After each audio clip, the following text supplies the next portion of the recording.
often use an illustration in psychology of the famous Skinnerian rat in the box, you know, and how that rat is conditioned, how that rat is placed under certain conditions, and its behavior is conditional. Well, if you do this, then you'll get food. If you do that, we'll give you a big shock. If you do the other thing, we'll give you water. And you can manipulate that rat's behavior in various sorts of ways by manipulating rewards and punishments. And I know many of you have learned that segment very, very well. And you know, you can get deep into various ratios and schedules, you know, the ratio schedules and interval schedules of rewards and punishment, partial reinforcement, continuous reinforcement, and you can just go on and on and on with it. You may learn this as a black student as well or better than your white counterpart. Get an A in the course. But you've been miseducated if that's as far as you've gone with it. Because, students, if you as black students do not learn that we are the rat, we have been miseducated. Let's understand that. I often tell my students, let's look at that rat situation as a political circumstance. You see? Let's look at that experimenter as having certain political power over this rat.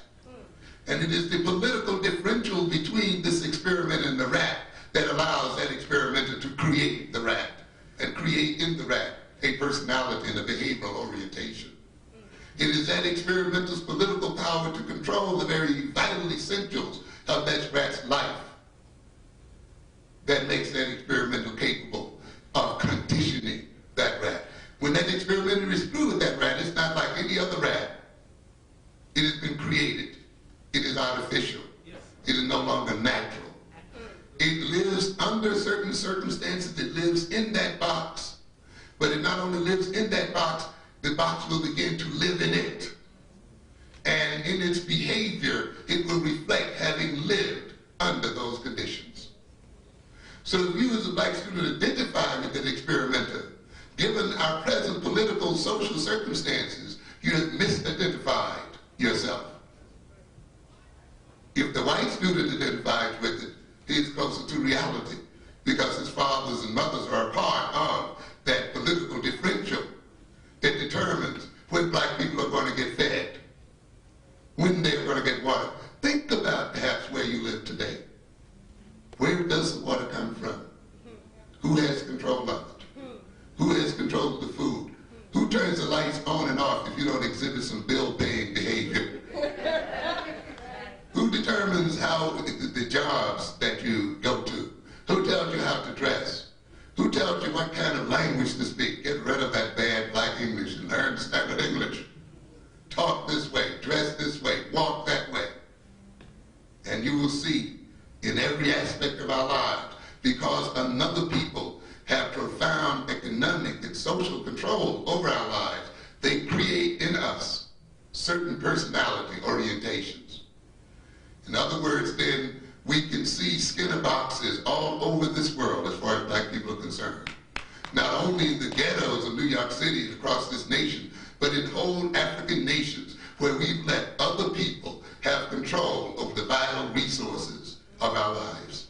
And they manipulate these resources so as to manipulate our attitudes, to manipulate our level of functioning, to manipulate our relationships one to the other, to exploit, use, and abuse us as people. You can begin to see then how the very language in which your psychology book is written becomes a part of your own miseducation. Yes. A book full of cats and dogs and experiments run upon them, but a book that does not discuss your real situation so that you can move beyond the so-called basic principles of psychology into self-understanding and see how those basic principles apply to yourself and how they are used by other people against you. I often tell my students, this book isn't written to you, and it's not. It's not even written for you. It's not. It's written to another people and for another people. And yet, when you look in that psychology book, if you learn to read between between the lines, if you can go beyond what is the obvious statements in that book, you will see the whole program through which you're created as a people, through which we're manipulated as a people, through which a small minority, and see, we're so used to referring to ourselves as black people as minority, we forget that we are a part of one of the largest majorities here on this earth. That the European is a minority in the world. That this population of people comprises about 10% of the world's population. And a good deal of the psychology we should be understanding then is, how can that 10% of the world's population manipulate and control the other 90%?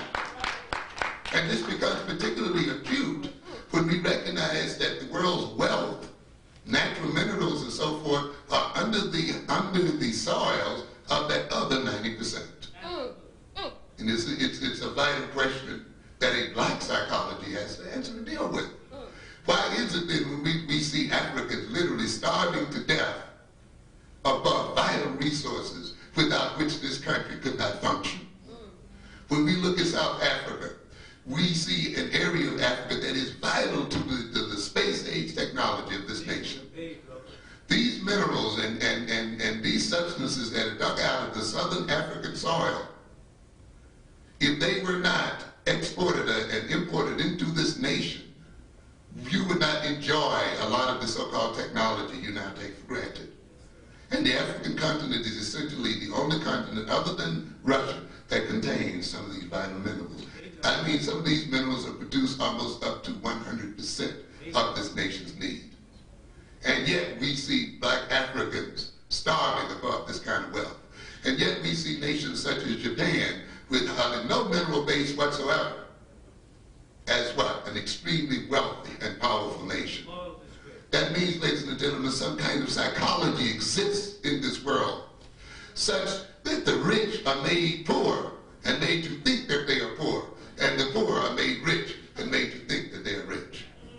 And you must understand that the educational process you are undergoing and the educational process our children are undergoing is a part of this deception and a part of maintaining this deception, such that the nations that depend upon the wealth of our lands are made to seem independent, and then our nations are made to seem dependent. And you will see this in many other areas of the world. So then you can see the very way the book is written, the miseducation. But isn't it arrogant? Isn't it gross? I tell my students, here this book is right before you. All of the secrets are right here. Isn't that arrogant? But it must mean that they're pretty sure that you are not going to what? See through it. It's gonna, they must be pretty sure that because you have such a fear of words, that you're traumatized by words, that you're not going to read beyond what you see there. I don't have time today. I can even talk about how many of our students read and approach literature that reflects our political social condition in the world. The way you handle sentences, the way you handle information is reflective of the intention of this society. The black person essentially is taught what to think in this system, because it is the mentality of the servant. The servant is told what to do. The master is taught how to think. And much of your education will be the education of a parent. Learning and memorizing what other people have developed and regurgitating it on exams. Learning enough just to carry out the orders of others, but not to challenge the power of others. And yet we see this in book after book, not only psychology, but in almost any textbook you can open in this system of education. So essentially all I'm saying is then, and to go back for a moment, when I talk about the physiological development of black children and their psychological development being in advance of the white child, you wonder then what happens. To a good extent, you will see the advanced advantage of the black child being lost around the age 5, 6, and as they move into these first, second, and third grades. And essentially the advantage is lost due to the need for language as a tool for dealing in the world. That is, as language becomes more and more important as a means of manipulating the world and manipulating the environment and adapting to the world, our people begin and our children begin to fall farther and farther behind. And it becomes very, very important then that we, to advance the interests of our children, that they, of course, develop the ability